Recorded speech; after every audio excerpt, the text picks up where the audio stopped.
Hello ನಮಸ್ತೆ students, welcome back to Anti Clock Coaching Academy. ನಾನು Nikhilesh, Anti Clock Coaching ಅಕಾಡೆಮಿಯಿಂದ. Students, ಈ ಒಂದು ವಿಡಿಯೋ ಸ್ವಲ್ಪ ಲೆಂದಿ ಆಗಿರುತ್ತೆ, ಬಟ್ ತುಂಬ ಇನ್ಫಾರ್ಮೇಷನ್ ನಾನು ಇಲ್ಲಿ ಹೇಳ್ತಾ ಇದ್ದೇನೆ. ಇದು ಯಾವುದೂ ಕೂಡ ನನ್ನ ಸ್ವಂತ ವಿಚಾರಗಳಲ್ಲ. ಇದೆಲ್ಲದನ್ನು ಕರ್ನಾಟಕ ಪರೀಕ್ಷಾ ಪ್ರಾಧಿಕಾರ, ಕರ್ನಾಟಕ ಎಕ್ಸಾಮಿನೇಷನ್ ಅಥಾರಿಟಿ ಅವರು ರಿಲೀಸ್ ಮಾಡಿದಂತಹ ಇನ್ಫಾರ್ಮೇಷನ್ ಬುಲೆಟಿನ್ ಅಂತ ಒಂದು ಬುಕ್ಕನ್ನು ರಿಲೀಸ್ ಮಾಡಿದರು 2025ಗೆ. ಅದರಲ್ಲಿರುವಂಥ information related to SNQ quota, fees ಎಕ್ಸೆಂಪ್ಷನ್ನು, ಮತ್ತು ಯಾವಾಗ ನಿಮಗೆ ಫೀಸ್ ರಿಫಂಡ್ ಆಗುತ್ತೆ, ಇನ್ ಕೇಸ್ ನೀವು ಎಷ್ಟನೇ ರೌಂಡ್ವರೆಗೆ ಹೋಗ್ಬೋದು, ಅದರ ಬಗ್ಗೆ ಕರ್ನಾಟಕ ಪರೀಕ್ಷಾ ಪ್ರಾಧಿಕಾರ ರಿಲೀಸ್ ಮಾಡಿದಂತಹ ಇನ್ಫಾರ್ಮೇಷನ್ ಬುಲೆಟಿನ್ ಅಂತೇಳೋ ಒಂದು ಬುಕ್ಕಿಂದ ಇರುವ ಮಾಹಿತಿಯನ್ನು ನಾವು ನಿಮ್ಮ ಮುಂದೆ ಪ್ರಸ್ತುತಪಡಿಸ್ತಾ ಇದ್ದೇನೆ. ಅಂದರೆ ನಿಮ್ಮ ಮುಂದೆ ಹೇಳ್ತಾ ಇದ್ದೇನೆ, ಶೇರ್ ಮಾಡ್ತಾ ಇದ್ದೇನೆ.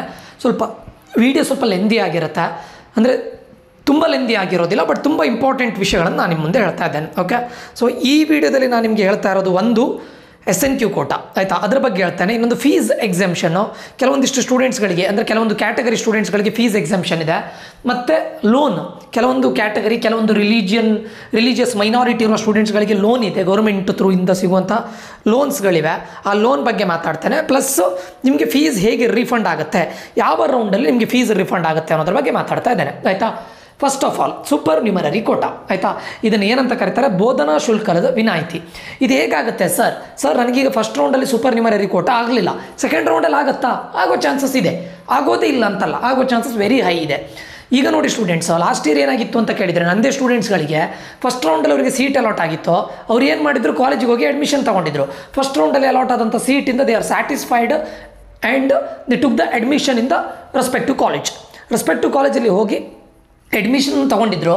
ಸೆಕೆಂಡ್ ರೌಂಡಿಗೆ ಅವ್ರು ಆ್ಯಕ್ಚುಲಿ ಪಾರ್ಟಿಸಿಪೇಟ್ ಮಾಡಿರಲಿಲ್ಲ, ಬಟ್ ಸೆಕೆಂಡ್ ರೌಂಡಲ್ಲಿ ಅಗೇನ್ ಅವರು ರಿಸಲ್ಟ್ ಚೆಕ್ ಮಾಡಿದಾಗ ಅವರಿಗೆ ಫಸ್ಟ್ ರೌಂಡಲ್ಲಿ SNQ ಕೋಟಾ ಆಗಿರಲಿಲ್ಲ, ಬಟ್ ಸೆಕೆಂಡ್ ರೌಂಡಲ್ಲಿ ಈ ಒಂದು ಕಾಲೇಜಿಗೆ ಹೋಗಿ ಅಡ್ಮಿಷನ್ ಆದವರಿಗೂ ಕೂಡ ಸೆಕೆಂಡ್ ರೌಂಡಲ್ಲಿ SNQ ಕೋಟಾ ಅಲಾಟ್ ಆಗಿತ್ತು, ಆಯಿತಾ.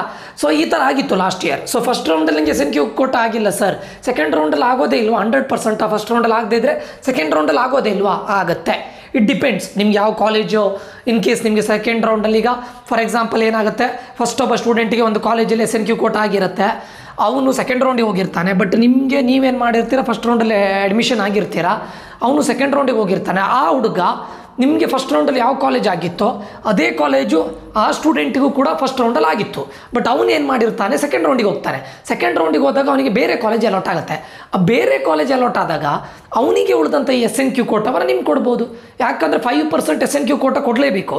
ಆ 5% SNQ ಅಲ್ಲಿ ಆಲ್ರೆಡಿ ಫಸ್ಟ್ ರೌಂಡಲ್ಲಿ ಫಿಲ್ ಆಗಿತ್ತು, ಬಟ್ ಆ ಹುಡುಗ ಏನು ಮಾಡಿದ್ದಾನೆ, ಹುಡುಗ ಅಥವಾ ಹುಡುಗಿ, ಆ ಕ್ಯಾಂಡಿಡೇಟ್ ನೆಕ್ಸ್ಟ್ ರೌಂಡಿಗೆ ಹೋಗಿದ್ದಾನೆ.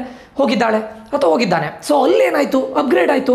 ಆವಾಗ ಅವನಿಗೆ ಫಸ್ಟ್ ಸಿಕ್ಕಿರೋ ಕಾಲೇಜಲ್ಲೂ ನಿಮಗೂ ಸಿಕ್ಕಿತ್ತು, ಬಟ್ ನೀವು ಅಡ್ಮಿಷನ್ ತೊಗೊಂಡಿದ್ರಿ, SNQ ಕೋಟಾದಲ್ಲಿ ನಿಮ್ಗೆ ಆಗಿರಲಿಲ್ಲ. ಸೆಕೆಂಡ್ ರೌಂಡಲ್ಲಿ ಆ ಉಳಿದಿರೋ SNQ ಕೋಟಾದ್ದು ಇದನ್ನು ನಿಮಗೆ ಅಲಾಟ್ ಮಾಡ್ತಾರೆ ಅಷ್ಟೇ. ಸೊ ಫಸ್ಟ್ ರೌಂಡಲ್ಲಿ SNQ ಕೋಟಾ ಆಗದೇ ಇದ್ದರೆ ಸೆಕೆಂಡ್ ರೌಂಡಲ್ಲಿ ಆಗೋದಿಲ್ಲ ಅಂತಲ್ಲ, ಸೆಕೆಂಡ್ ರೌಂಡಲ್ಲಿ ಆಗುತ್ತೆ, ಆಯಿತಾ. ಕೆಲವೊಂದಿಷ್ಟು ಸ್ಟೂಡೆಂಟ್ಗಳು ಅಡ್ಮಿಷನ್ ತಗೊಂಡ ಮೇಲೂ ಕೂಡ SNQ ಕೋಟಾ ಆಗಿದೆ, ಸರಿನಾ. ಈಗ SNQ ಕೋಟಾ ಹೇಗಾಗುತ್ತೆ ಕೇಳಿದ್ರೆ, ಫಸ್ಟ್ ಒಂದು ಏನು ಮಾಡ್ತಾರೆ, ಒಂದು ಡಿವೈಡ್ ಮಾಡ್ಕೊಂಡು ಹೋಗ್ತಾರೆ. ಯಾವ ರೀತಿ, ಬೋಧನಾ ಶುಲ್ಕ ವಿನಾಯಿತಿಗೆ ಪ್ರತ್ಯೇಕವಾಗಿ ಅರ್ಹತಾ ಪಟ್ಟಿ ತಯಾರು ಮಾಡಿಕೊಂಡು ಏನು ಮಾಡ್ತಾರೆ, ಯಾರ್ಯಾರ್ದು ಇನ್ಕಮ್ ಬಿಲೋ 2.5 ಲ್ಯಾಕ್ಸ್ ಇದೆ, ಯಾವ ಸ್ಟೂಡೆಂಟ್ ಇದು ಪೇರೆಂಟ್ ಇನ್ಕಮ್ ಬಿಲೋ 2.5 ಲ್ಯಾಕ್ಸ್ ಇದೆ, ಅವ್ರದ್ದೊಂದು ಇದು ಮಾಡ್ತಾರೆ, ಲಿಸ್ಟ್ ಮಾಡ್ತಾರೆ, ಆಯಿತಾ. ಸೊ ಆವಾಗ ಫಸ್ಟ್ 5% ಅವರಿಗೆ ಸಪ್ರೇಟ್ ಲಿಸ್ಟನ್ನು ಮಾಡಿ ಮೊದಲ ಆಶಿಕವಾದ 2.50 ಲಕ್ಷಕ್ಕೆ ಮೀರದ ಪೋಷಕರ ಅಭ್ಯರ್ಥಿಗಳಿಗೆ ಸೀಟು ಹಂಚಿಕೆ ಮಾಡಲಾಗುವುದು. ಯಾರಿಗೆ ಫಸ್ಟು 2.5 ಲಕ್ಷಕ್ಕಿಂತ ಜಾಸ್ತಿ ಹೋಗಿರಬಾರ್ದು, ಅದಕ್ಕಿಂತ ಕಡಿಮೆ ಇರೋ ಸ್ಟೂಡೆಂಟ್ಗಳ ಲಿಸ್ಟನ್ನು ಸಪ್ರೇಟಾಗಿ ರೆಡಿ ಮಾಡ್ತಾರೆ, ಅವರಿಗೆ ಫಸ್ಟ್ ಸೀಟ್ಗಳನ್ನು ಅಲಾಟ್ ಮಾಡ್ತಾರೆ. ಇನ್ ಕೇಸ್ ಒಂದು ಕಾಲೇಜಲ್ಲಿ ಅಥವಾ 5% ಏನು SNQ ಕೋಟಾ ಇದೆ ನೋಡಿ, ಅದರಲ್ಲಿ ಒಂದು ಕಾಲೇಜಲ್ಲಿ ಕಂಪ್ಲೀಟ್ ಫಿಲ್ ಆಗಿಲ್ಲ, 2.5 ಲ್ಯಾಕ್ಸ್ಗಿಂತ ಬಿಲೋ ಇರುವಂಥ ಸ್ಟೂಡೆಂಟ್ಸ್ಗಳಿಗೆ ಕಂಪ್ಲೀಟ್ 5% ಸೀಟ್ಸ್ ಕೊಡಲಿಕ್ಕೆ ಅಲ್ಲೂ ಅಷ್ಟು ಸ್ಟೂಡೆಂಟ್ಸ್ಗಳು ಇರಲಿಲ್ಲ. ಆವಾಗ ಏನು ಮಾಡ್ತಾರೆ, ಎರಡನೇ ವರ್ಗ ಅಂತ ಮಾಡ್ತಾರೆ. ಎರಡನೇ ವರ್ಗ ಅಂದರೆ ಯಾರದ್ದು, ಯಾರ ಇನ್ಕಮ್ ಮೋರ್ ದೆನ್ 2.5 ಲ್ಯಾಕ್ಸ್ ಇದ್ದು ಲೆಸ್ ದೆನ್ 3.5 ಲ್ಯಾಕ್ಸ್ ಇದ್ದರೆ ಅವ್ರದ್ದು ಇನ್ನೊಂದು ಕ್ಯಾಟಗರಿಯಾಗಿ ಡಿವೈಡ್ ಮಾಡ್ತಾರೆ. ಫಸ್ಟಿಗೆ 0 to 2.5 ಲ್ಯಾಕ್ಸ್ ಫಸ್ಟ್ ಅವರಿಗೆ ಅಲಾಟ್ ಮಾಡಲಿ ಟ್ರೈ ಮಾಡ್ತಾರೆ. ಅಲ್ಲಿ ಕಂಪ್ಲೀಟ್ 5% ಒಂದು ಕಾಲೇಜಲ್ಲಿ ಕಂಪ್ಲೀಟ್ 5% ಫಿಲ್ ಆದರೆ ಅಲ್ಲಿಗೆ ಎಂಡ್, ಮುಂದೆ ಅವ್ರು ಹೋಗೋದೇ ಇಲ್ಲ. 2.5ಗಿಂತ ಜಾಸ್ತಿ ಇರುವಂಥ ಸ್ಟೂಡೆಂಟ್ಸ್ಗಳಿದ್ದು ನೋಡೋದೇ ಇಲ್ಲ. ಇನ್ ಕೇಸ್ 5% ಇರೋ ಸೀಟಲ್ಲಿ ಕಂಪ್ಲೀಟ್ಲಿ SNQ ಕೋಟಾ ಫಿಲ್ ಆಗದೇ ಇದ್ದರೆ ಈಗ ನೆಕ್ಸ್ಟ್ ಎಲ್ಲಿಗೆ ಹೋಗ್ತಾರೆ, 2.5 to 3.5 ಲ್ಯಾಕ್ಸ್ ಇನ್ಕಮ್ ಯಾರಿದ್ದಿದ್ರೆ ಆ ಸ್ಟೂಡೆಂಟ್ಗಳ ಗ್ರೂಪಿಗೆ ಹೋಗ್ತಾರೆ, ಅಲ್ಲಿ ಅವರಿಗೆ ಅಲಾಟ್ ಮಾಡ್ತಾರೆ. ಅಂದರೆ ಬೇಸಿಕಲಿ ಇದು ಹೇಗಂತ ಕೇಳಿದರೆ, ಇನ್ಕಮ್ ಬೇಸಿಸ್ ಮೇಲೆ ನಡೀತದೆ, ಪ್ಲಸ್ ರ್ಯಾಂಕ್ ಬೇಸಿಸ್ ಮೇಲೂ ನಡೀತದೆ. ಇನ್ಕಮ್ ತುಂಬ ಇಂಪಾರ್ಟೆಂಟು. ಫಸ್ಟ್ ಬರೋದು ಬಿಲೋ 2.5 ಲ್ಯಾಕ್ಸು. ಅದರಲ್ಲೂ ತುಂಬ ಕಡಿಮೆ ಯಾರ್ದಿದೆ, ಯಾರ್ದೋ ಒಬ್ಬ ಸ್ಟೂಡೆಂಟ್ ಇದು 60,000 ಇದೆ, ಫಸ್ಟ್ ಅವನಿಗೆ ಅಲಾಟ್ ಮಾಡ್ತಾರೆ. ಆಮೇಲೆ 60,000ನ ನಂತರ ಕಡಿಮೆ ಇನ್ಕಮ್ ಯಾರಿದಿದೆ ಅವನಿಗೆ ಅಲಾಟ್ ಮಾಡ್ತಾರೆ. ಆ ಥರ ಅವನು ಅಥವಾ ಅವಳಿಗೆ, ಆ ಕ್ಯಾಂಡಿಡೇಟ್ಗೆ, ಸರಿನಾ? ಈ ರೀತಿ ಡಿವೈಡ್ ಮಾಡ್ಕೋತಾರೆ. ಒಟ್ಟಿಗೆ 5 ಗ್ರೂಪ್ ಆಗಿ ಮಾಡ್ತಾರೆ ಓವರ್ ಆಲ್ ಆಗಿ. ಒಂದು ಬಿಲೋ 2.5, ಆಮೇಲೆ 2.5 to 3.5 next group, third group 3.5 to 4.5, fourth group 4.5 to 6 lakhs, fifth group 6 lakhs to 8 lakhs. So ಯಾರ್ಯಾರ್ದು ಇನ್ಕಮ್ ಜಾಸ್ತಿ ಅಂದರೆ ಬಿಲೋ 8 lakhs ಇರುತ್ತೆ. ಸರ್ ನಮಗೆ SNQ ಕೋಟ ಎಸ್ ಅಂತ ಬಂದಿದೆ, ಬಟ್ ನನಗೆ SNQ ಕೋಟದಲ್ಲಿ ಅಲಾಟ್ ಆಗಿಲ್ಲ.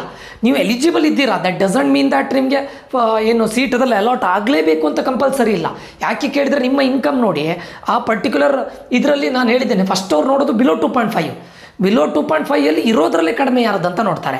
ಇನ್ ಕೇಸ್ ನಿಮ್ಮದು ಅಬೌವ್ 2.5 ಇದ್ದರೆ ನಿಮ್ಗೆ ಸಿಗುತ್ತೆ ಅಂತ ನಾಟ್ ಶೋರ್, ಸಿಗಲೂಬಹುದು, ಸಿಗೋದೇ ಇಲ್ಲ ಅಂತಲೂ ನಾನು ಹೇಳ್ತಾ ಇಲ್ಲ.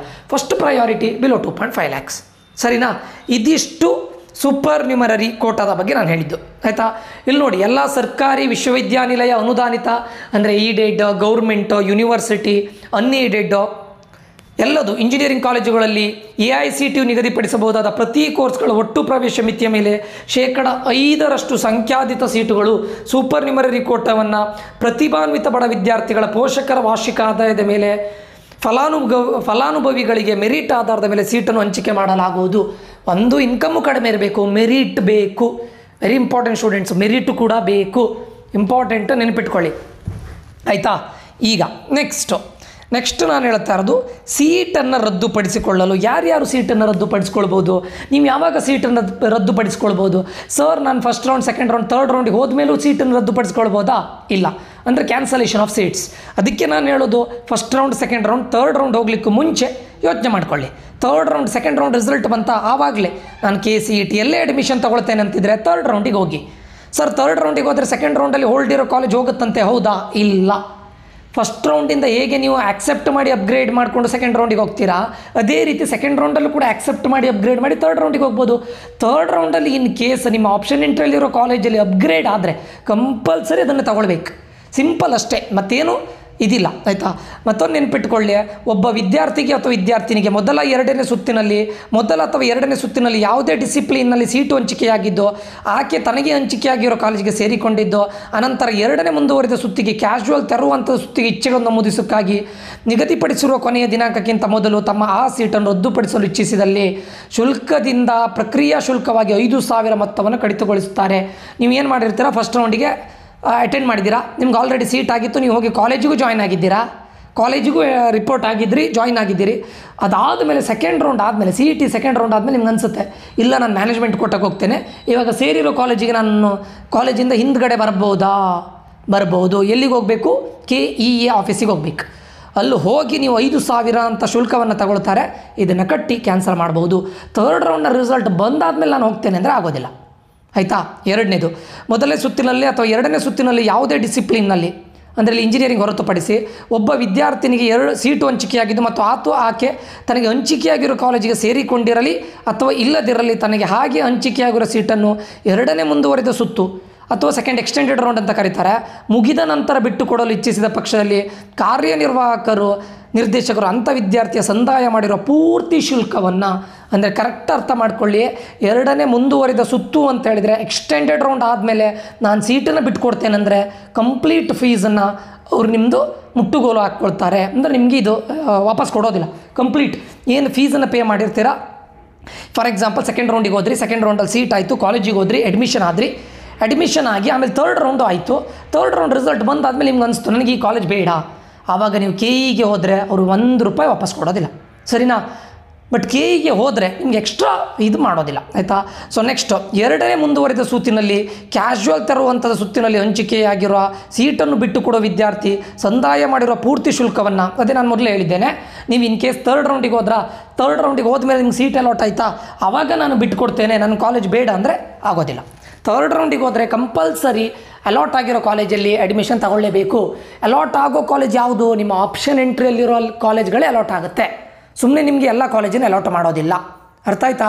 ಸೊ ಮತ್ತೊಂದು ನೆನ್ಪಿಟ್ಕೊಳ್ಳಿ, ಇಂಜಿನಿಯರಿಂಗ್ ಕಾಲೇಜು ಅಥವಾ ಸಂಸ್ಥೆ ಯಾವುದೇ ಕೋರ್ಸಿಗೆ ಸೀಟು ಹಂಚಿಕೆಯಾದ ಅಭ್ಯರ್ಥಿಯು ಆಯಾ ಕ್ಯಾಶುವಲ್ ತೆರವು ಹಂತದ ಸುತ್ತು ಮುಗಿದ ನಂತರ ಸೀಟನ್ನು ರದ್ದುಪಡಿಸಿಕೊಂಡಲ್ಲಿ ಸರ್ಕಾರವು ನಿಗದಿಪಡಿಸಿರುವ ಇಂಜಿನಿಯರಿಂಗ್ ಶುಲ್ಕವನ್ನು ಮತ್ತು ಶುಲ್ಕದ 5 ಪಟ್ಟು ದಂಡವನ್ನು ಕಡ್ಡಾಯವಾಗಿ ನೆನಪಿಟ್ಕೊಳ್ಳಿ. ಸೆಕೆಂಡ್ ಎಕ್ಸ್ಟೆಂಡೆಡ್ ರೌಂಡ್ ಆದಮೇಲೆ ನಾನು ಕಾಲೇಜು ಕೋರ್ಸನ್ನು ಬಿಟ್ಕೊಡ್ತೇನೆ ಅಂತಾದರೆ ನೀವು ಕಡ್ಡಾಯವಾಗಿ ನಿಮ್ಮ ಫೀಸು ಹೋಗುತ್ತೆ, 5 ಪಟ್ಟು ಶುಲ್ಕವನ್ನು ನೀವು ಕಟ್ಟಬೇಕು ಸರ್ಕಾರಿದ್ದು.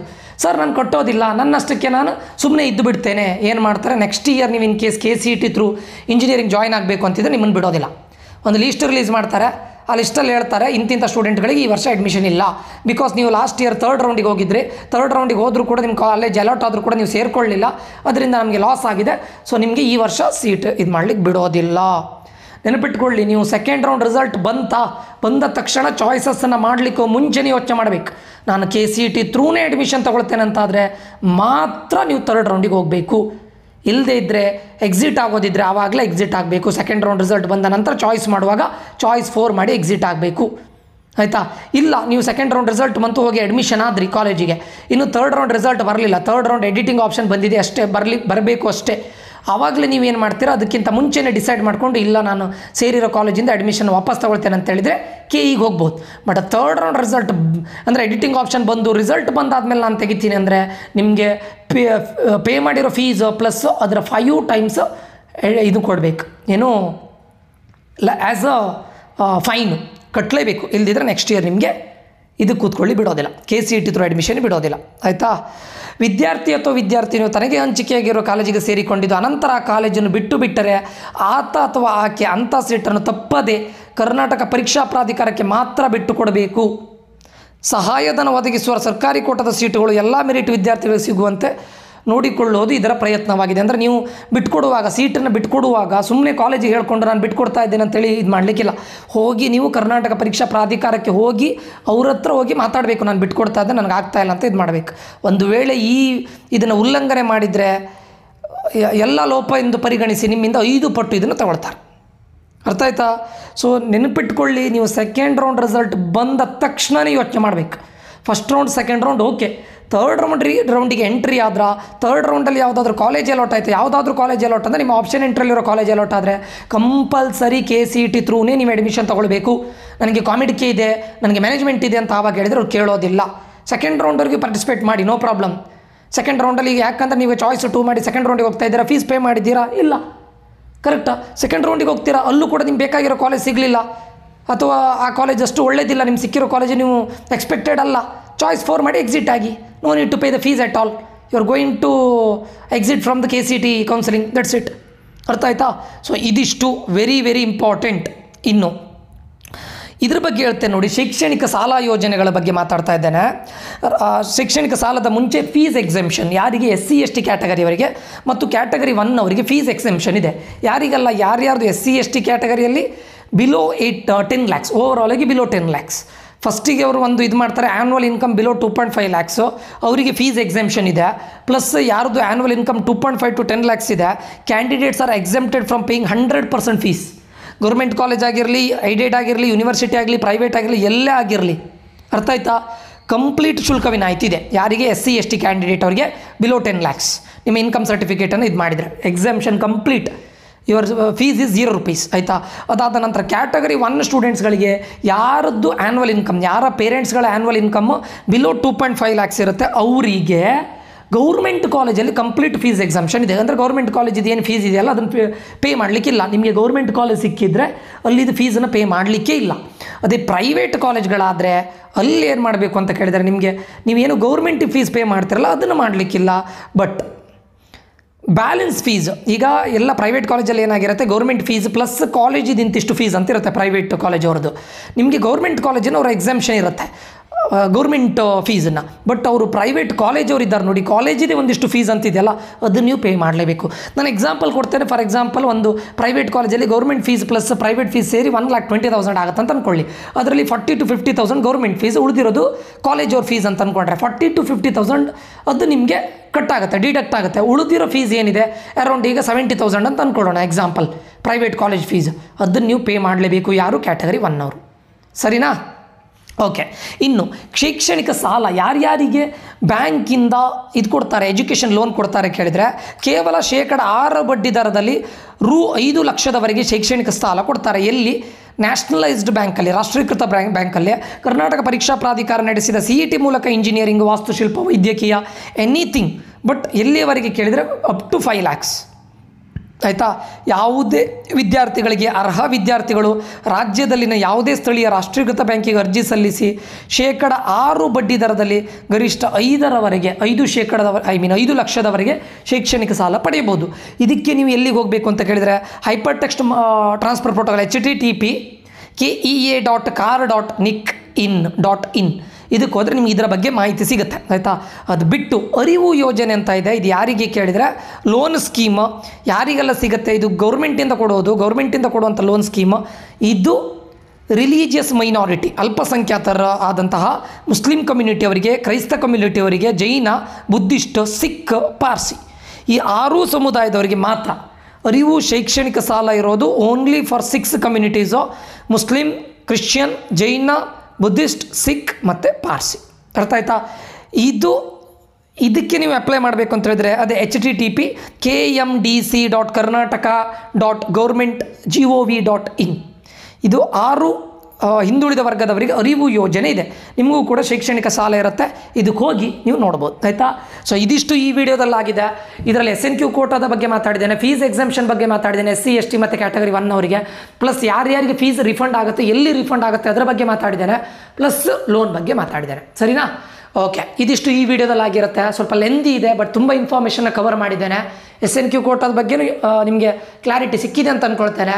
ಸೊ ಈ ವಿಡಿಯೋ ನಿಮಗೆ ಇನ್ಫಾರ್ಮೇಟಿವ್ ಆಗಿದ್ದರೆ, ಯೂಸ್ಫುಲ್ ಆಗಿದ್ದರೆ ದಯವಿಟ್ಟು ಲೈಕ್ ಮಾಡೋದನ್ನು ಮರಿಬೇಡಿ, ಒಂದಿಷ್ಟು ಜನರ ಜೊತೆ ಶೇರ್ ಮಾಡಿ, ಸಬ್ಸ್ಕ್ರೈಬ್ ಮಾಡಿ ಅಂತ ಹೇಳ್ತಾ ಇದೇ ರೀತಿ ಮತ್ತು ಒಳ್ಳೊಳ್ಳೆ ಇನ್ಫಾರ್ಮೇಷನ್ಗಳೊಂದಿಗೆ ಮತ್ತೆ ಬರ್ತೇನೆ.